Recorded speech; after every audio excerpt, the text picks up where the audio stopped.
Hello, everybody. My name is Irina Part, and I'm an associate professor at the University of Tartu, School of Theology and Religious Studies. And today we have a webinar from the series Understanding Sobornost that have been running in the School of Theology and Religious Studies for more than a year.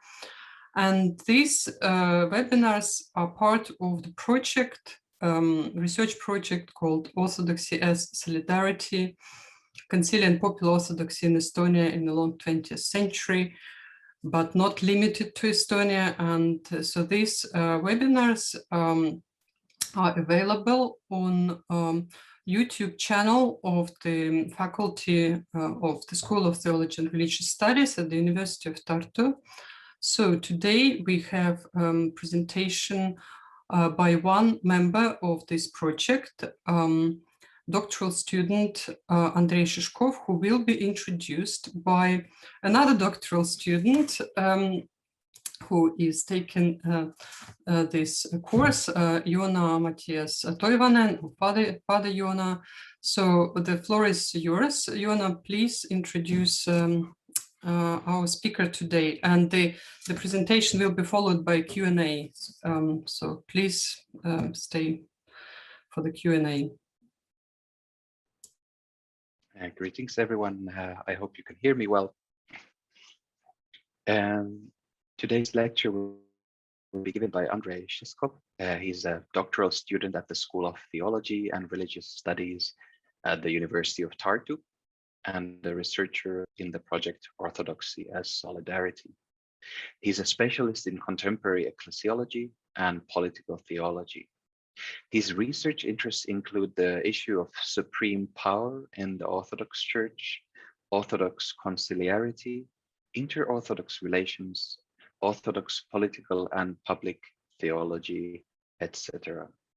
Since 2019, he is a member of the Ecclesiology Group Steering Committee of the International Orthodox Theological Association from the years 2010 until 2020, where he worked at the Synodal, Biblical and Theological Commission of the Russian Orthodox Church. And since 2015, he has worked as the Secretary of Commission. And here, he is the first drafter of the position of Moscow Patriarchate on the issue of primacy in the Universal Church. He has taught ecclesiology and also introduction to political theory and political theology. The floor is yours, Andrey. Thank you, Joona, and thank you, Irina.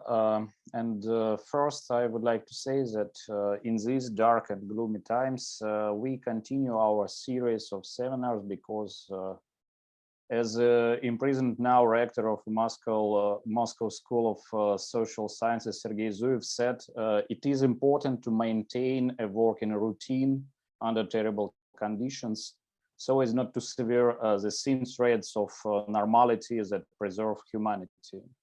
War always leads to barbarism and savagery, and it is very important to maintain isles of normality in these conditions. Of course, as a citizen of Russia, I unequivocally declare that what my country is doing now in Ukraine is monstrous and criminal, and my thoughts and prayers are with ordinary Ukrainians who are undergoing inhuman hardships, both those who remain in war conditions and those who have fled the country. I hope that our working routine here will help in further restoring of normality too. Well, I would like to continue with the main topic of our seminar. It will be the topic of primacy, or I prefer to talk about supreme power in the church. And the debate about supreme power in the church is one of the most enduring in the history of Christianity, and the most famous were the claims of the Roman see to universal primacy in the church and its rivalry with the ecclesiastical see of New Rome, Constantinople. Less known are the attempts of the ancient Alexandrian see to assert its primacy in the Christian East. The struggle for primacy was waged not only between church hierarchs and sees, but also between church hierarchs and secular rulers. The most famous episode in the struggle for investiture between the popes and the emperors of the Holy Roman Empire in the 11th and 20th centuries. In Russian history, an example of such a struggle was the rivalry between Patriarch Nikon and Tsar Alexei Mikhailovich. In modern history, this aspect continue to influence the struggle for church primacy. For example, the son of Tsar Alexei, Peter the Great, won this struggle by abolishing of the patriarchy in the Russian church. And in the Russian Empire, emperors were formal heads of the church. Then the Soviet state in the late 40s tried to create in Moscow an alternative center of world orthodoxy, challenging other Orthodox churches. It was based on an ideological agenda of isolationism and Cold War bloc confrontation. This story is not over to this day. The project begun by Stalin, by Joseph Stalin, has continued today as a project of Patriarch Kirill with the support of the Russian state of the global Russian Orthodox Church, which opens its dioceses and parishes on territories traditionally belonging to other churches, such as Turkey or in Africa. The contemporary discussion on primacy and synodality in the church began at the same time, in the 1940s. At the time, a theological paradigm shift takes place that captures a certain status quo in inter-Orthodox relations in the second half of the 20th and early 21st centuries. This paradigm was based on the principle of recognizing the autocephalous churches within their existing boundaries as equal and independent participants in the inter-Orthodox relations, like sovereign states. On these foundations, the inter-Orthodox interaction was built since the 1960s, when the official pan-Orthodox pre-conciliar process was initiated with the consent of all the local churches. The autocephalous churches participated in it as equal and independent entities. In the same capacity, they should participate in the Pan-Orthodox Council. These principles were fixed in the, for example, in the regulations of the Holy and Great Council of the Orthodox Church of 2016. The Pan-Orthodox pre-conciliar process recorded the then existing consensus on jurisdictional boundaries. The occasional exceptions in the form of interjurisdictional conflicts only confirm this rule. In the language of Thomas Kuhn, who proposed the theory of paradigm shift, an error began to accumulate rapidly in this paradigm in the 19th and for today.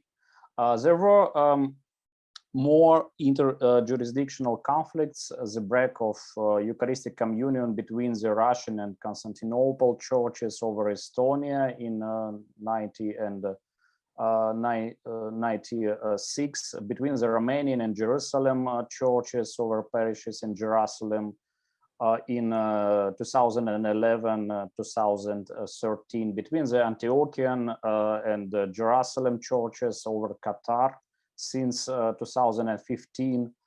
Finally, between the Russian and Greek churches, Constantinople, Alexandria, Greece, and Cyprus over Ukraine, since 2018.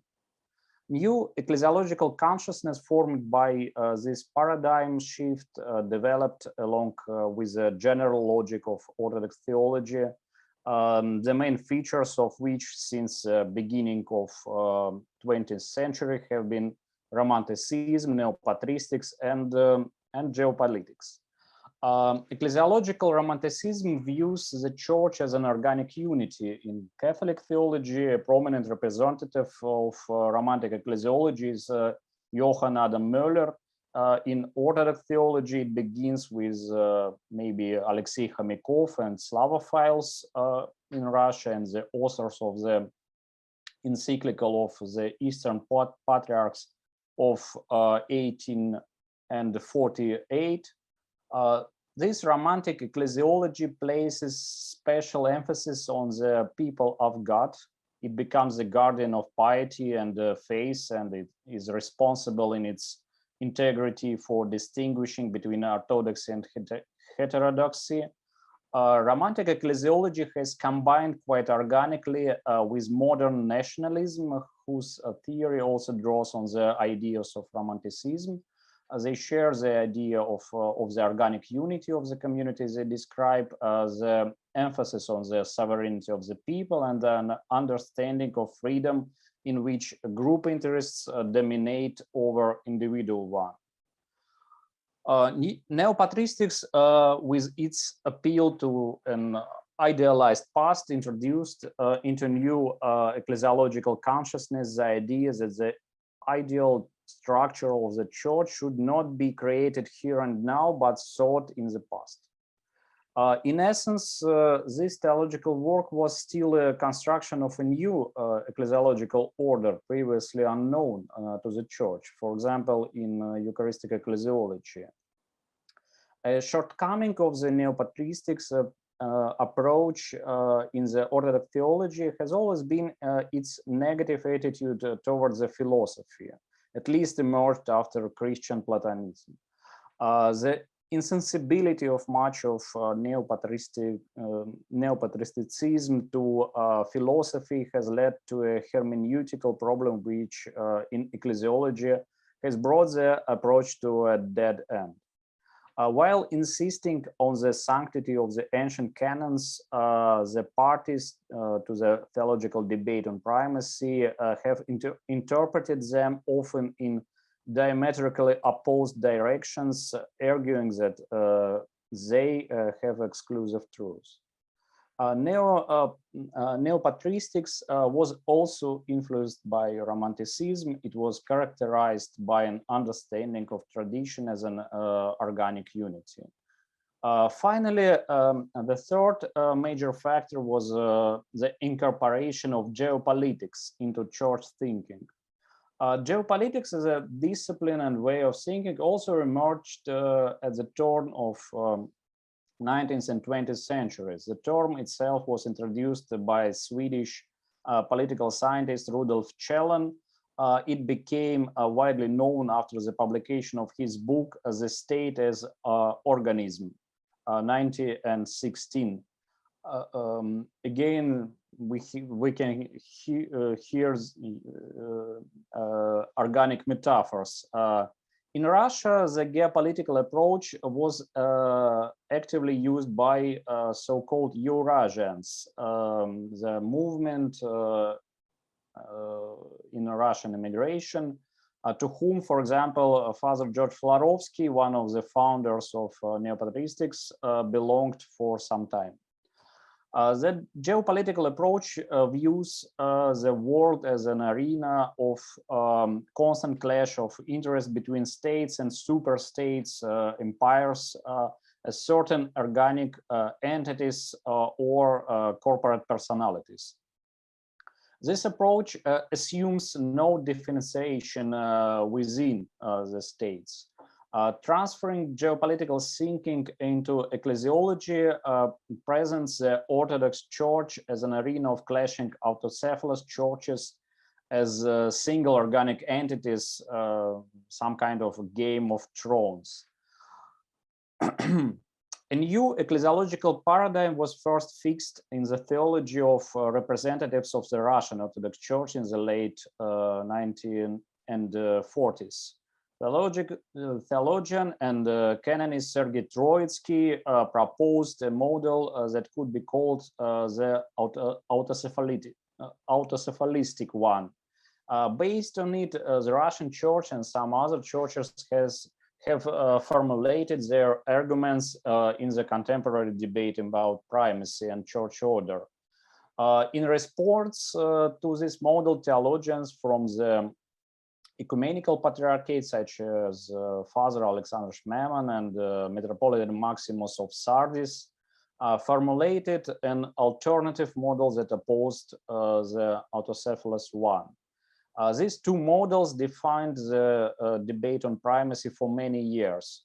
For example, they can be found in discussions on ecclesiological issues such as diaspora, autocephaly, diptychs, during the pan-Orthodox preconciliar process or in Orthodox Catholic dialogue.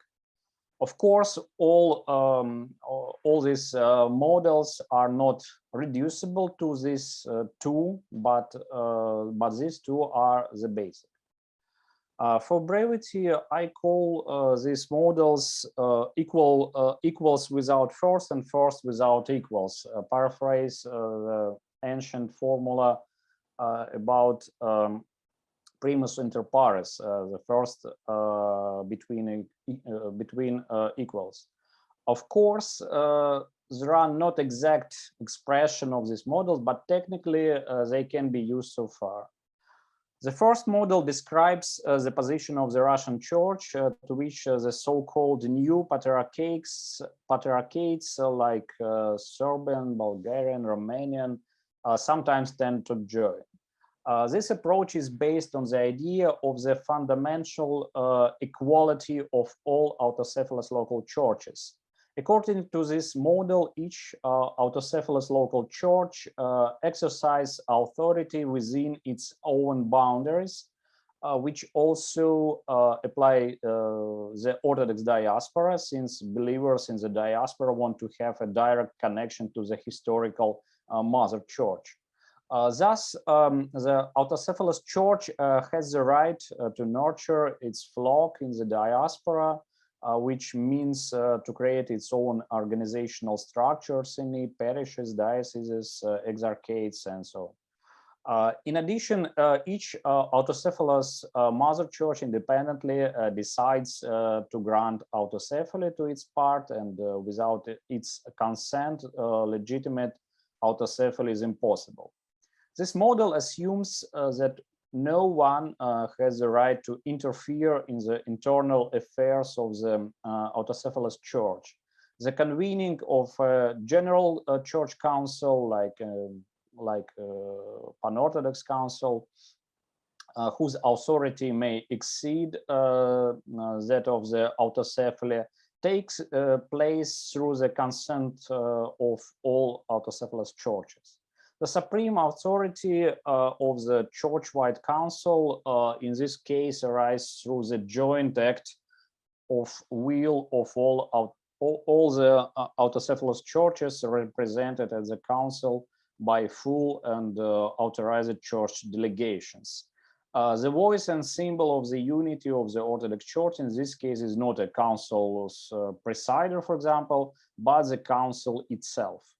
The lack of consensus allows dissenting sovereigns not to recognize the decisions made by the council, which deprives it of the authority of the general church authority. This model implies that supreme authority belongs to the autocephalous churches, and it is exercised within their boundaries.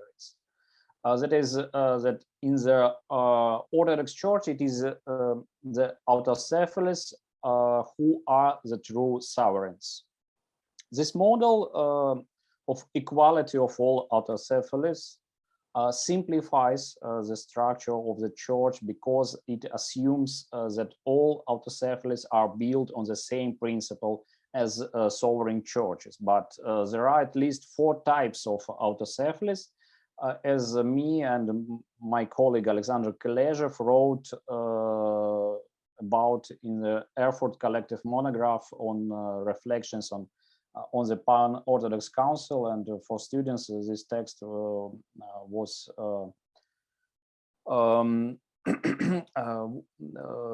they have access for it. The second model describes the position of the Church of Constantinople and is supported mainly in the Greek churches. In terms of this approach, there is a supreme authority in the Orthodox Church, the hierarch first of honor in the Holy Diptychs, and today this is the Patriarch of Constantinople.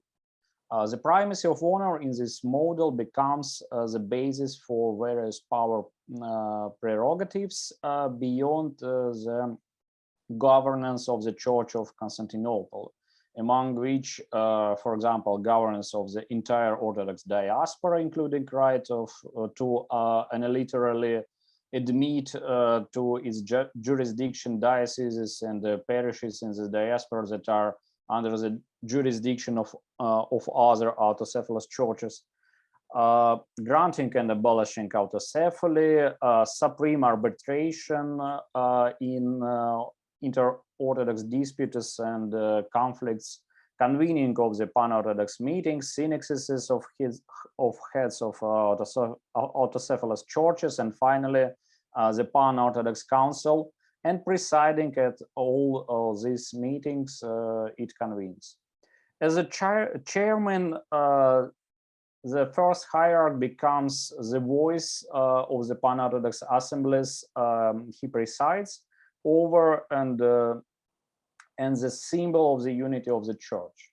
All of the additional powers listed above place the Ecumenical Patriarch in an entirely unique position in the system of church government, making him the sole sovereign in the Orthodox Church. Of course, not in the sense of sovereignty, for example, in the Roman Catholic Church, but later I'll try to explain it. The models described above, what I would like to add is that this second model diminished the role of the principle of autocephaly, which today underlies the entire Orthodox order. The models described above come into conflict already at the level of the basic principles embedded in them. The Constantinople model relies on the principle of the unity of the world orthodoxy, which is ensured by the coordinating and organizational efforts of the first hierarch in honor. At the same time, the claims of the first hierarch for some kind of hegemony in world orthodoxy call into question the independence of the autocephalous, which in turn is a basic principle of the second autocephalous model. Thus, the conflict between the two ecclesiological models is born out of the tension between the principles of unity and independence. The aforementioned models of church order represent the normative aspect of ecclesiological theory, but in addition to the normative aspect, ecclesiology should also have a descriptive aspect that describes how the contemporary local Orthodox churches interact with one another. This ecclesial space of inter-Orthodox relations. Such a theoretical description of Orthodox Church institutions and relations is quite rare in contemporary Orthodox theology. According to the status quo until recently, the Orthodox Church is administratively composed of 14 generally recognized autocephalous local churches, to which are now added 2 which is out of pan-Orthodox consensus. The Orthodox Church in America, which is recognized by the Russian Orthodox Church and some other churches, but not recognized by the Ecumenical Patriarchate and also some other churches, and newly established the Orthodox Church of Ukraine. With it is the same situation, partly recognized by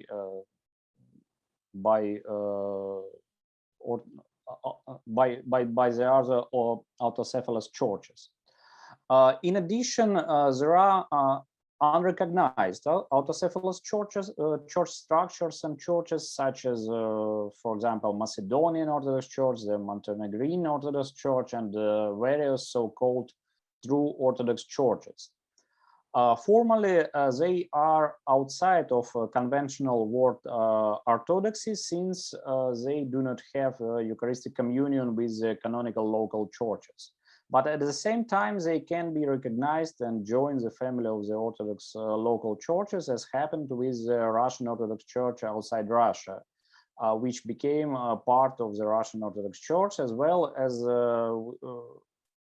Ukrainian Orthodox Church of Kiev Patriarchate and Ukrainian autocephalous Orthodox Church, which became the basis of the Orthodox Church of Ukraine. A characteristic feature of the contemporary Orthodox ecclesial landscape is the absence of an institution of law at the level of relations between autocephalous churches, analogy of international law. There is only the custom of recognizing the existence of autocephalous churches whose belonging to the Orthodox Church is defined through the category of Eucharistic communion. The visible manifestation of this communion is the joint participation of members of different autocephalous churches in the Eucharist, both at the hierarchical level and at the level of ordinary believers. This communion is also symbolized by the remembrance at the liturgy led by the head of the church of the other heads of the autocephalous churches in accord with the holy diptychs. In the 1960s, attempts were made in the pan-Orthodox preconciliar process to create a common system of law for the entire Orthodox Church, but they failed. Nothing was done beyond the question of codifying sources of law and draft documents designed to regulate certain aspects of interchurch relations. The question of institutions of law enforcement at the pan-Orthodox level was not even raised. At the same time, the autocephalous churches have demonstrated a constant disregard for even the few rules that have been adopted to regulate the pan-Orthodox preconciliar process.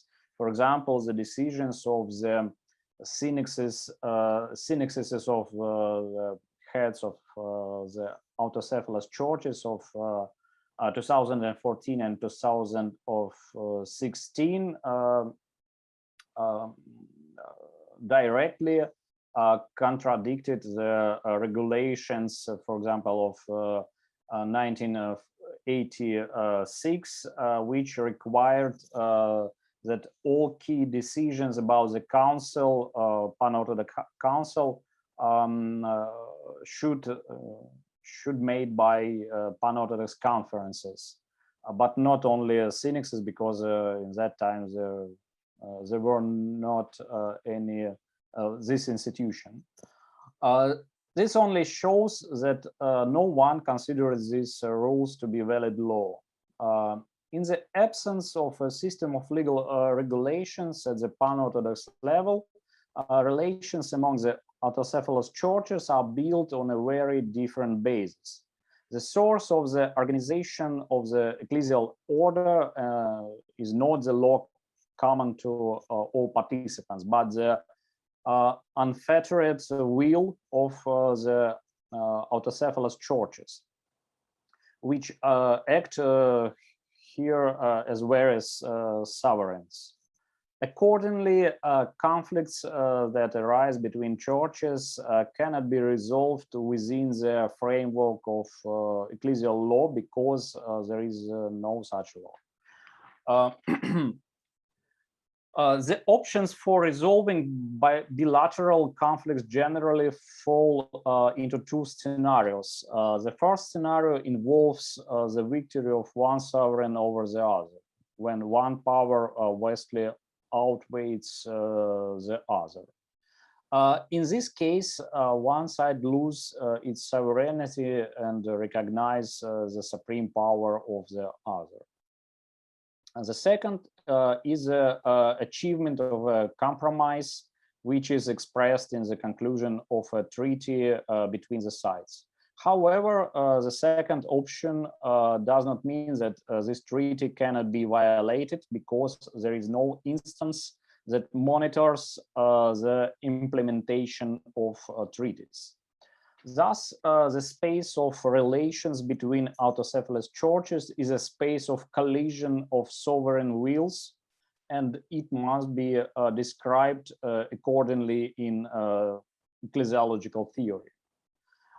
In creating such a theoretical framework for describing the interactions of the Orthodox autocephalous churches, I propose to draw on the decisionalist theory of sovereignty proposed in the early 20th century by the German jurist and legal theorist Carl Schmitt.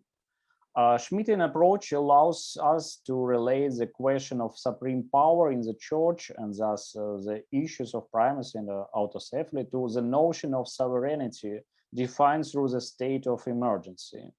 The sovereign solution, according to Schmitt, arises out of a normative nothingness and a concrete disorder.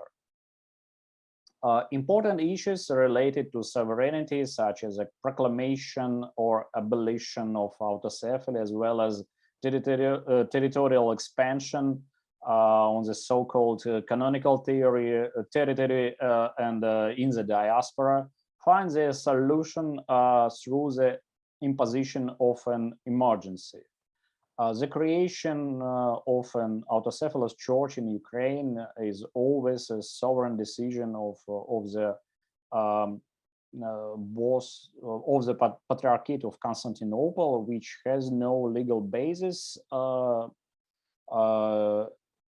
That's why it arises if we follow Schmitt from normative nothingness. The reaction of the Moscow Patriarchate to the actions of Constantinople, not recognizing the creation of the OCU and breaking the off Eucharistic community, should also be qualified as a sovereign decision imposing a state of emergency. The exclusive right of the Patriarch of Constantinople solely to grant autocephaly to any church has no source other than his own will confirmed by the Council of the Church of Constantinople. There is no right to grant autocephaly in the canonical tradition of the Orthodox Church. It is sufficient to refer to the materials of the discussions on this issue that took place in the various pan-Orthodox preconciliar meetings to see that there was no pan-Orthodox consensus on this issue. This topic was even excluded from the agenda of the pan-Orthodox Council. However, church decisionalism does not allow for a combination of the principles of pan-Orthodox unity and the independence of the autocephalous, and therefore it cannot be the basis for a normative ecclesiological theory in which these principles are to be reconciled in a consistent manner. In this case, a decisionalist description of the functioning of church institutions becomes a good descriptive theory of the structure of contemporary orthodoxy, but a shortcoming of the Schmittian approach is its geopolitical fixation. Here, the churches continue to be viewed as corporate personalities acting as a single entities with a single will. Okay, the time of my presentation is coming to the end, and in conclusion, I would like to say that I'm in the process of developing a normative theory that would eliminate this conflict between the unity of the church and the independence of the autocephalous principles, as well as stop viewing the local churches in geopolitical terms as unified entities. But I should stop here. If this topic is interesting for you, we can discuss it in more detail in a further discussion. Thank you.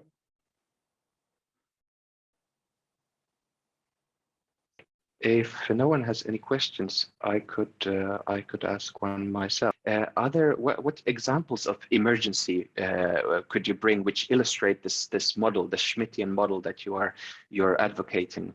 One example that you give is the heresy as the event of the mother church lapsing into heresy being the emergency, which creates the need for a part of the church to become an to declare it's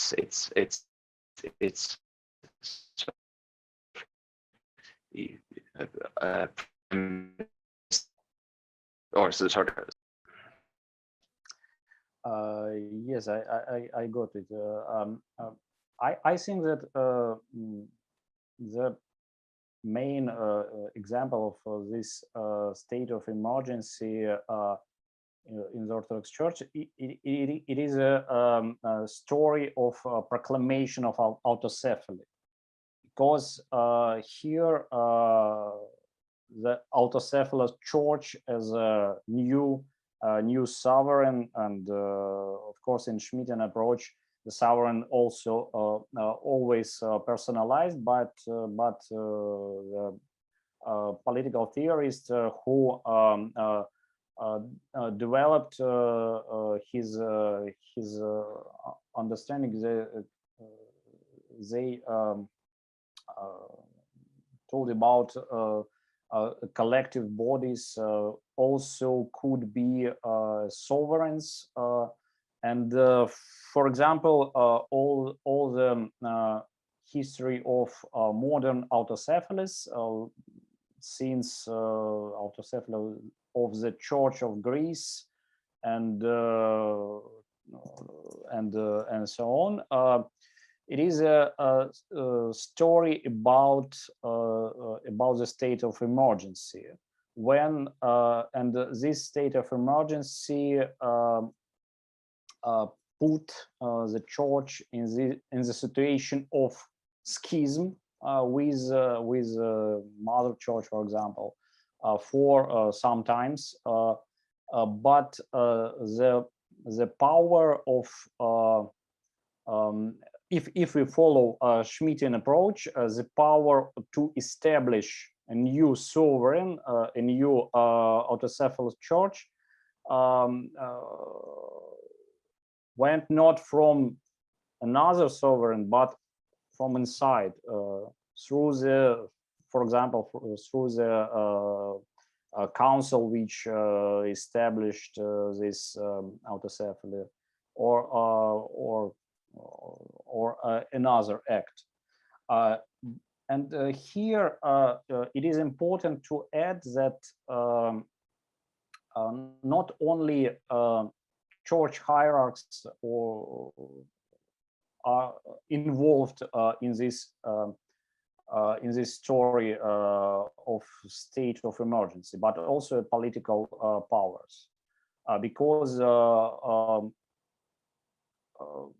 majority of these autocephalous were established with the help of political powers, and we shouldn't distinguish them from each other, because this act of establishing of the autocephaly as a collective act, the act of the sovereignty of people, for example,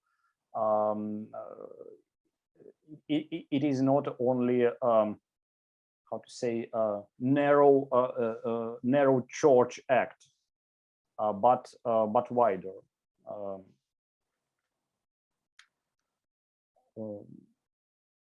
Other situation of state of emergency, for example, the establishing of African exarchate. It is something which restructures the order. What is in Schmittian paradigm? What is sovereign? Who is the sovereign? Sovereign is who is decided on the state of emergency. Why? Because the state of emergency, it is a radical manifestation of supreme power, because it is it could reconfigurate all the order, and who can do it? He is a sovereign. He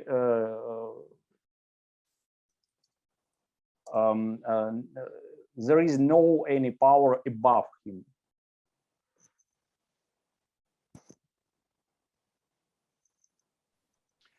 Paul was before Christel.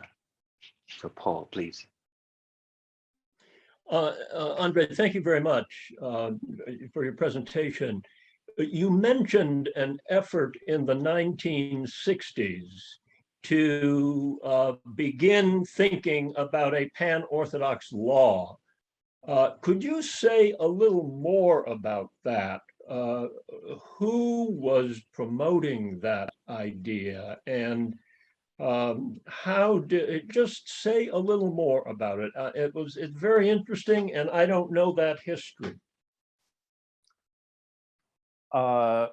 Yes, these issues of codification of the law was included in the catalog, long catalog of the topics for Pan-Orthodox Council, which was adopted by first or second Rhodes conference, and then this work continued inside autocephalous churches, and for example, Russian Orthodox Church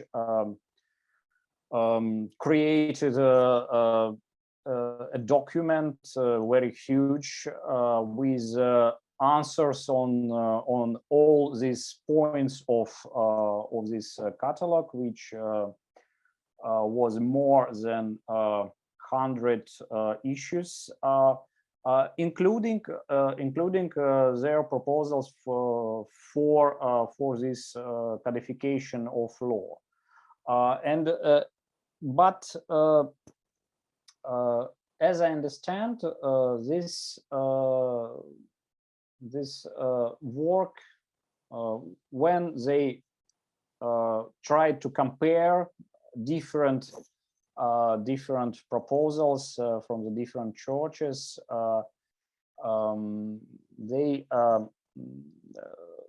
there was a great debate about it, and they can't find any compromise position, and then the series of Rhodes conferences ended, and the new series in Chambézy from in 70s re-establish this catalog of the topics for Pan-Orthodox Council, and narrowed it to 10 issues, where there were any questions about codification of law, but there were issues on the Orthodox diaspora, autocephaly, autonomy, and diptychs. And as I understand, the decisions on these topics could be a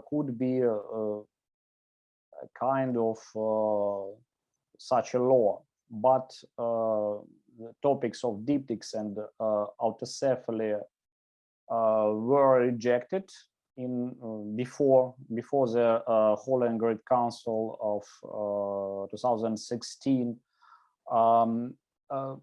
About the Orthodox diaspora was adopted a temporal decision, and we can find these words inside this document on the Orthodox diaspora, that it should be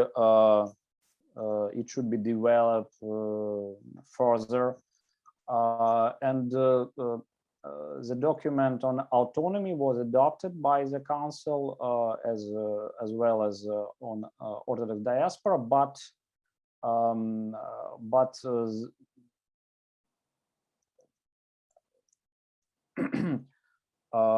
since 4 autocephalous churches didn't participate in the Holy and Great Council, the Council of Crete, the status of these decisions is very controversial, because the participants of this council, they recognized them and ratified them as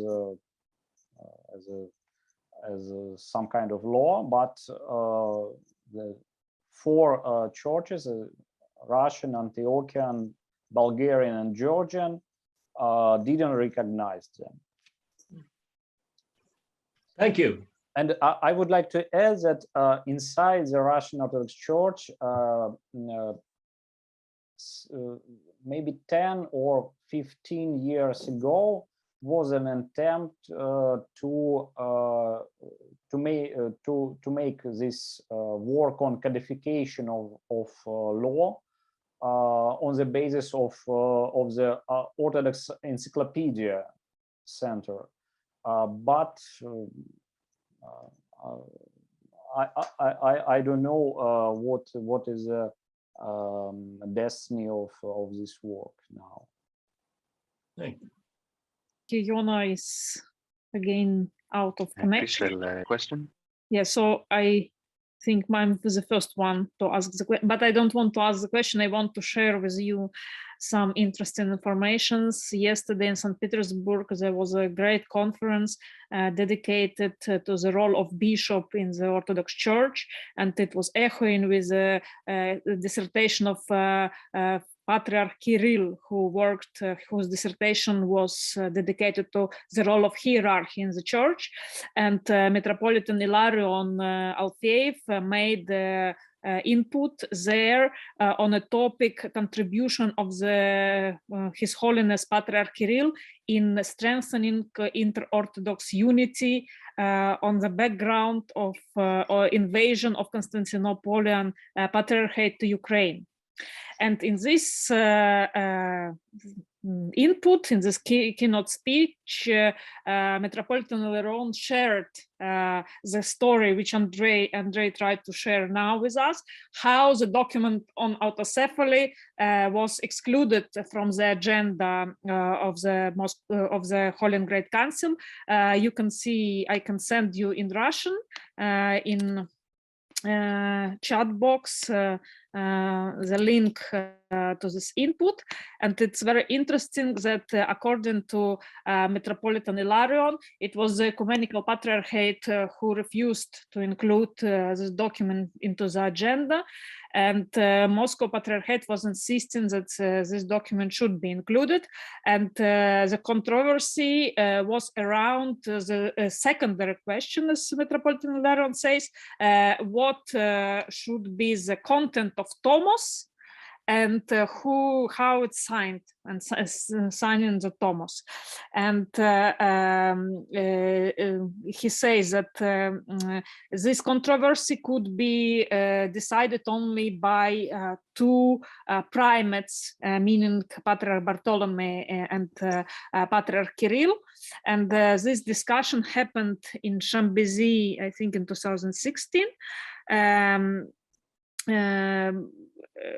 And Metropolitan Hilarion recalls that he was present on this meeting of two primates, and Patriarch Bartolomeo gave guarantees to Patriarch Kirill that the Ecumenical Patriarchate, neither at the Holy and Great Council nor after it, would undertake any actions directed to legalization of schism or given autocephaly to Ukraine. So on this condition, Moscow Patriarchate agreed that this topic will be absent from the agenda of the Holy and Great Council. So I highly recommend you to find, it's very interesting because the same name of the there is a book about Metropolitan Nicodim Rotov with the same name, a contribution of Metropolitan Nicodim Rotov in strengthening inter-Orthodox unity, which could sound fine 10 years ago, but I think now this name of keynote speech sounds a little bit absurdic, because during the time of Patriarch Kirill, inter-Orthodox unity was not strengthened at all. It rather collapsed. And yeah, so please read this article, it's very interesting.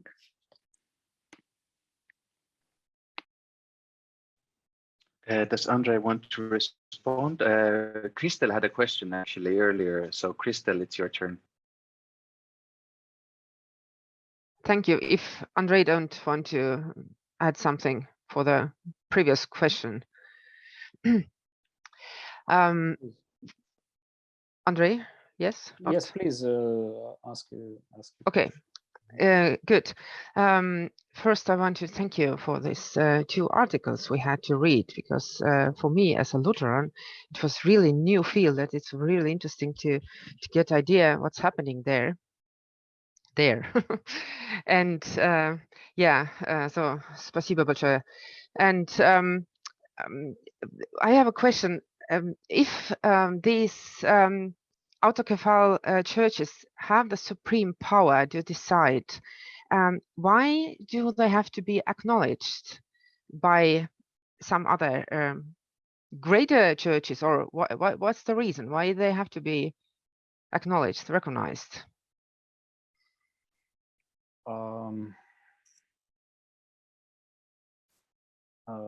Good question.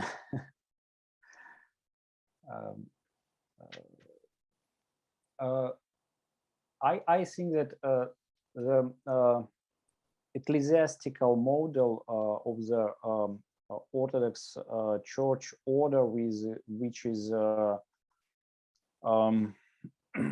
main for today, is a model of such a church unity which based on the principle of Eucharistic communion with different Orthodox Church. It is a instrument of legalization, maybe, of the church inside of this church order. And history of church autocephalous in its majority is a history of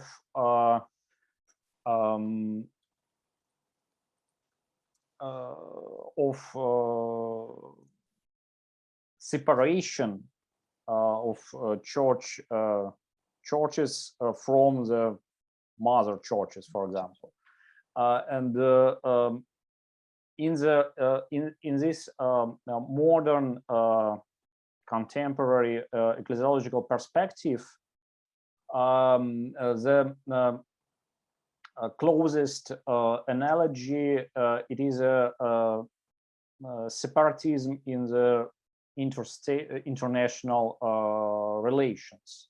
That's why this model based on the autocephalistic view on the church is strongly connected with this feeling of the church in the terms of the sovereign state. That's why this situation of the separation of proclaiming of autocephaly by the part of the mother church and the separation from it, it is some kind of irredentic movement. It is some kind of the process of separatism. That's why the mother church breaks as usual the Eucharistic communion with this newly established autocephalous church. It is some kind of sanctions which put this new church out of the church order and out of the law, but because of this rhetoric of canonical churches, canons, and so on. But actually, there is no any law which could regulate all these conflicts and the issues on this level of interchurch relations, because it is it could be only bilateral, maybe relations, and through sometimes the mother church could recognize this newly established autocephalous church and re-establish the Eucharistic communion with it, and it is a process of legalization of the newly established autocephalic church inside this conventional world orthodoxy, inside this church order. That's why the newly established church should try to be recognized by the mother church, and since it is not recognized, its status is very controversial inside, and it could be lose in some rights on this inter Orthodox arena. For example, not recognized Orthodox Church in America, not recognized by the part of the churches, couldn't participate in the pan-Orthodox pre-conciliar process, and couldn't participate in the pan-Orthodox Council. That's why because of this non-recognition from the Ecumenical Patriarchate and other Greek churches and so on. So it shows actually more polarism in this in the pan-Orthodox field, pan-Orthodox venue? If some churches are not acknowledged. Yes, it is some kind of multipolarism, but for example, in the times of the Cold War, there were two blocks,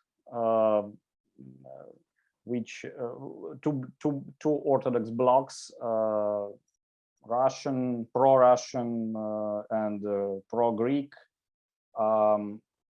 In Russian bloc, it was a churches on the territories controlled by the Soviet bloc, and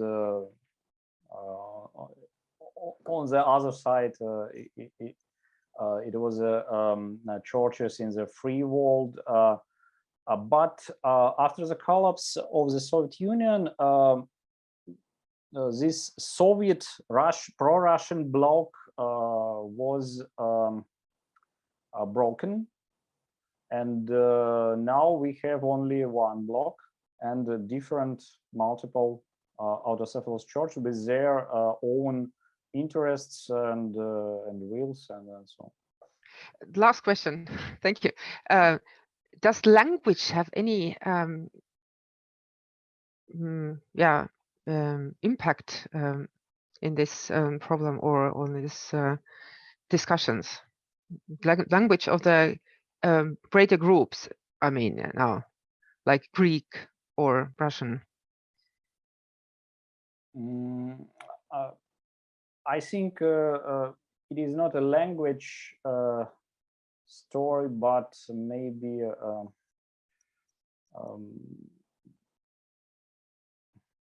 it is very difficult to define.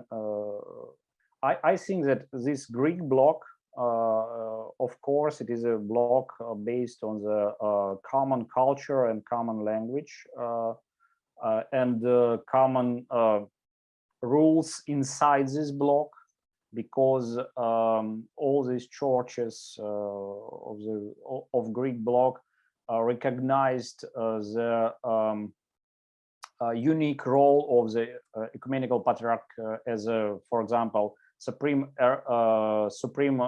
Court for arbitration, and when, for example, in the Church of Jerusalem, which is a Greek-speaking church made in its majority, and for example, in the Church of Cyprus was problems with electing of the primates. The Ecumenical Patriarch was instantiation and institution who was able to resolve all these problems and to help these two Greek churches to elect a primate. But I can't say in the same way about other churches. There is no any pan-Slavic bloc or something like that. Спасибо.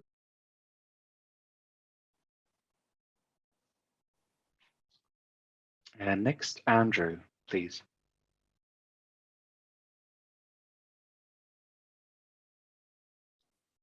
I think, can you hear me? Yes, yes. I don't know.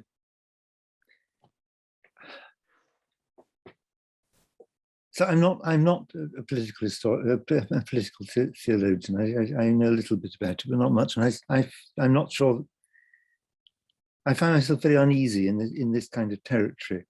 I mean, but I am something of a historian, and I find puzzling what seems to be the idea that autocephaly has got something to do with a church breaking away from another, and being regarded as well, and then some sort of reconciliation taking place.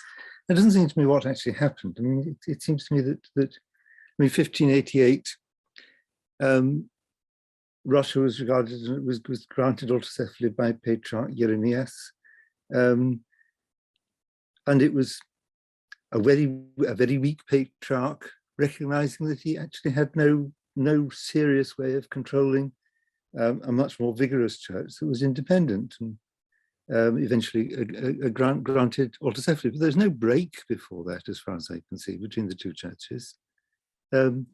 And the story of autocephaly in the 19th century is all to do with emerging nationhood and nations breaking away from the decaying Ottoman Empire. So I mean, at one level, I'm not quite sure what we're talking about, because autocephaly seems to me something that's just happened. It's never been thought through very carefully what it is. It's not, you can't relate it to the canons. The word, or not even the word autocephalous occurs in the canons.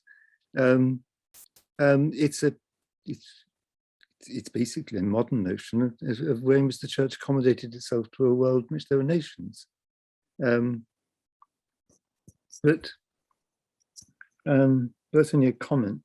My bigger problem though is this: you started off, Andrey, by saying that this is all about power. Well, it might be, but if it is, then it seems to me that it's lost its roots in the Bible, because it seems to me that in the New Testament, the idea of the churches being organized by coercive power seems to be something that the Lord warned against. And even the words that are used in Greek and even in Latin don't correspond very closely to the notion of political authority that we have nowadays, which is about coercive power. Exousia, for instance, is an odd word which comes from a verb that is rarely used, exine, only used in third person impersonal form, which means it is permitted. And so authority in that sense is something which has been granted from some sort of higher authority, ultimately from God. I mean, if you read the discussion between Jesus and Pilate in Greek, it seems perfectly straightforward. Pilate claims to have power, and the Lord says to him, but you would have no power unless it was granted to you.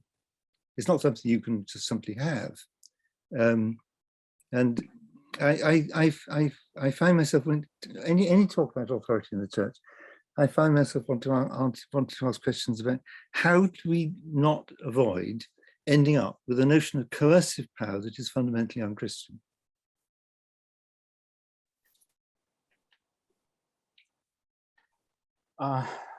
Thank you for this comment, and actually I agree with you that, and I am not happy with this system of the church order based on the coercive power to separate the system of maybe church real politics, but it is a reality we live in, and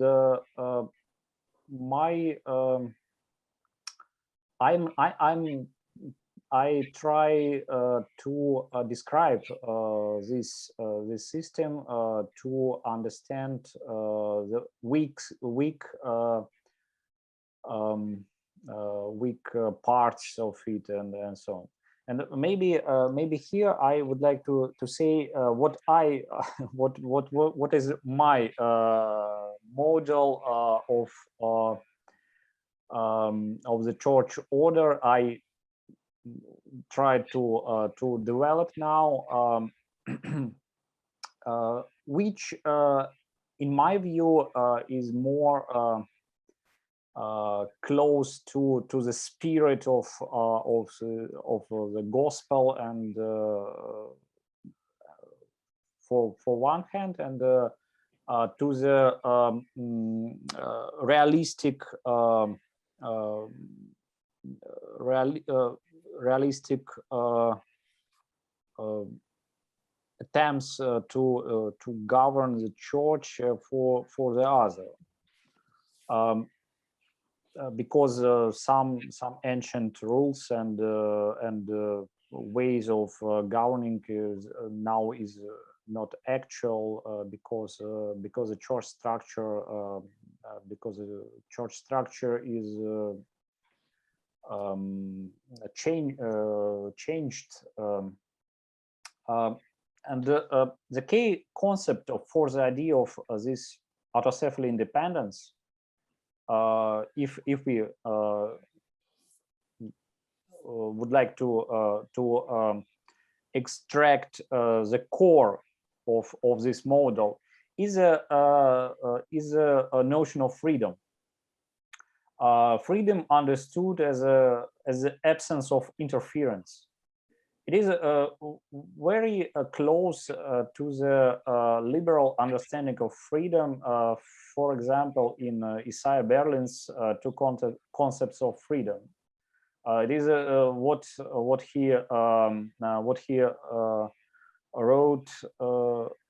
It is a negative freedom, a freedom from something.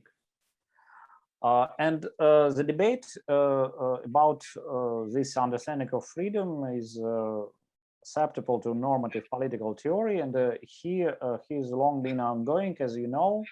And for my studies, important conclusion from this debate is a claim that negative freedom doesn't allow for the inclusion of values of political, in my case, of church community, such as unity in theory.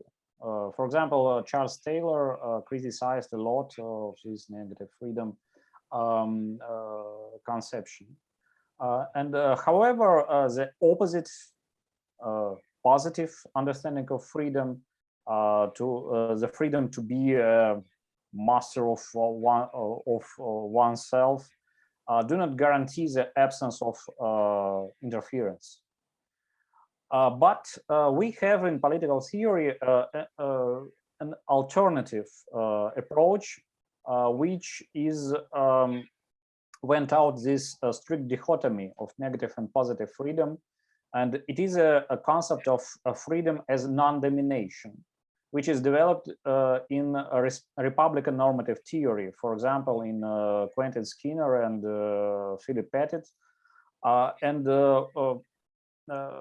For example, Pettit believes that this positive-negative freedom dichotomy itself is inherently false. There can, for example, be domination without interference, and interference without domination. The Russian contemporary theorist of republicanism, Oleg Kharkhordin from European University in St. Petersburg, explains that freedom as non-domination means not being at the will of the other. Dominance without interference exists.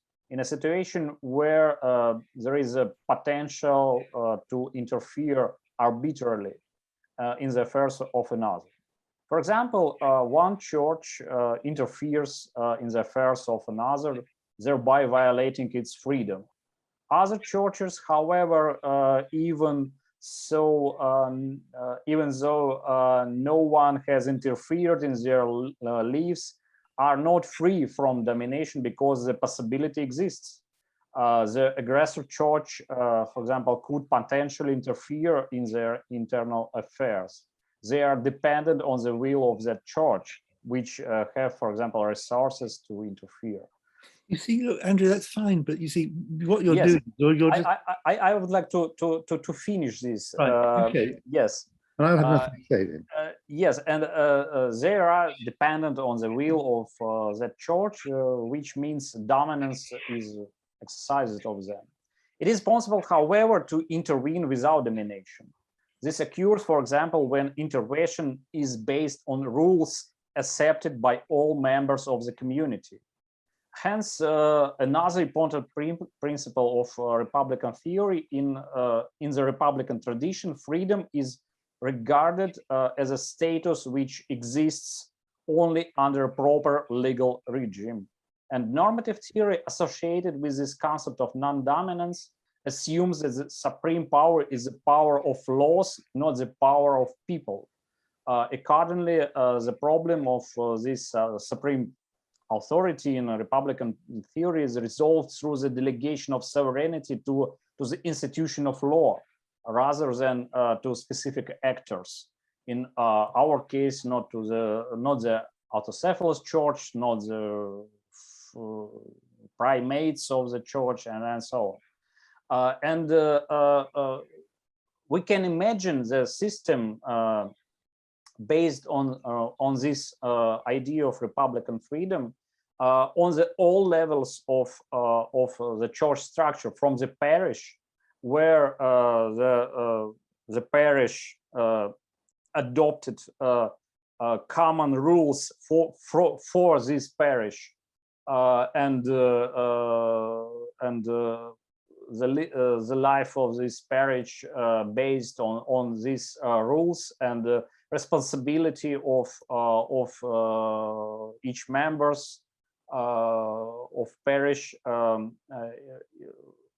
based on these rules, and they are all under these rules. And then we can construct this system on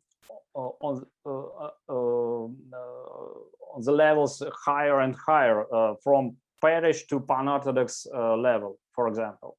I know that it could be criticized that law is in the sense of Father Nicholas Afanasi, for example, that law, it is something worldly, but love is some what is the church essence, but in reality, very often the rhetoric of love became argument for arbitrary power of those who has these powers. That's why in the Orthodox Church, I believe we need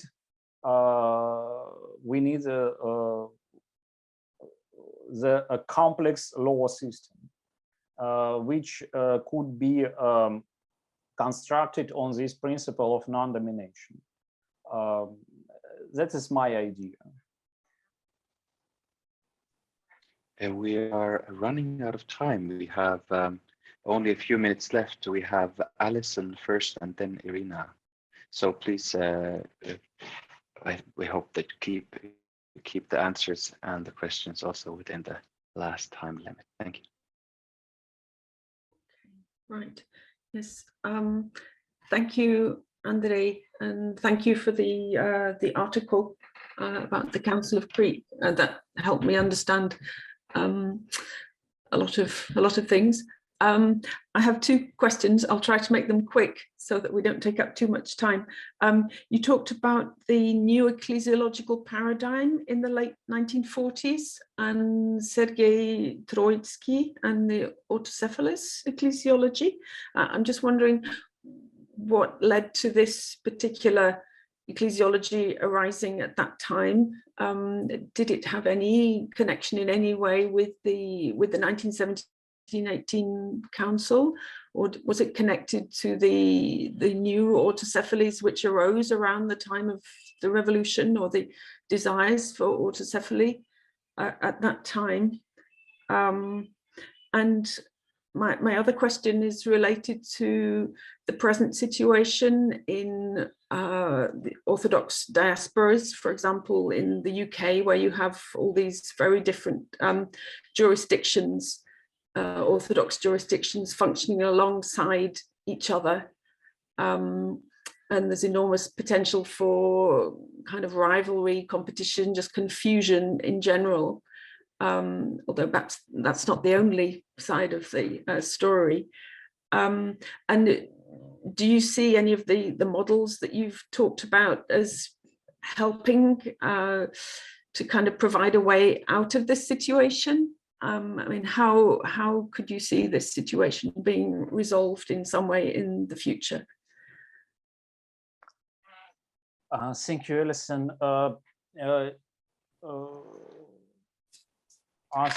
Answering on the first question, yes, I see that this new paradigm was established in the 40s, but I can't say for sure about the connection between the Moscow Council of 1917 and this autocephalistic model.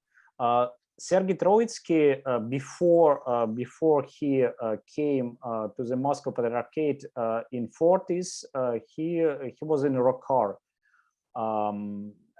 and I'm not sure it is a part of my future further investigations, but I think that this kind of mentality, isolationistic mentality, maybe typical for the Rokkar, influence this the creation of this model. But also I think that it will be a subject of my closest studies.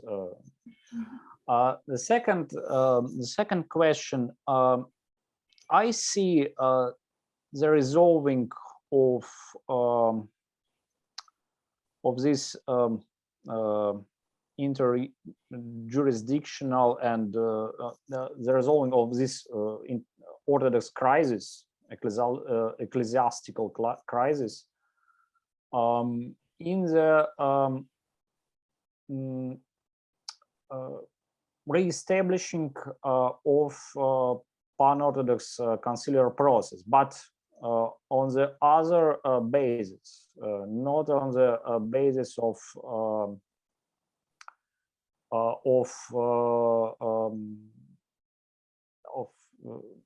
the problem of previous pan-Orthodox pre-conciliar process was that it was very narrowed by the bishops, and it was very close process without any publicity, and it was a process in which bishops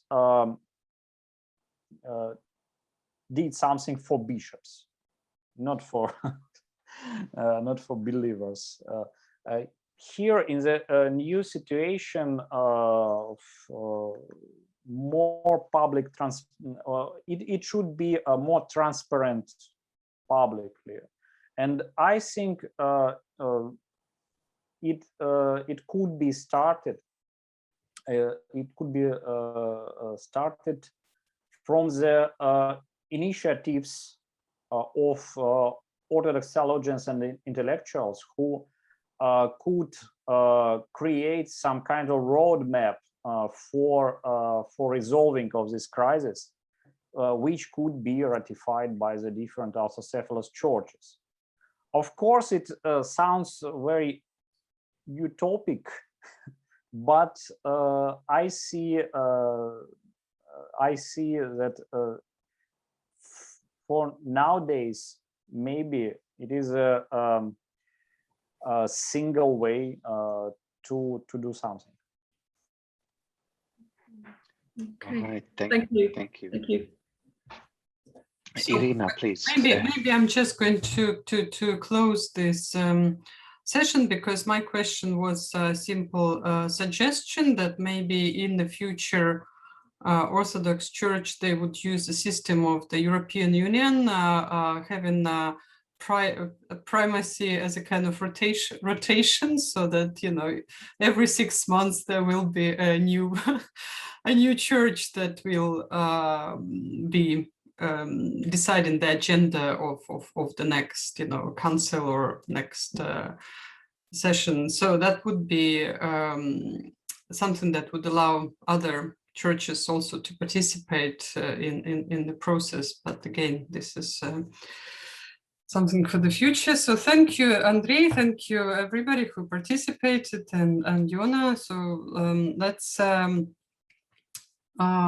just remind you that the next session will be on the 29th of March with Aristotle Papa Nicolau, and we will write to you separately about the format, because it's going to be more of a discussion rather than a presentation. But so hope you all will keep safe and keep in good spirits.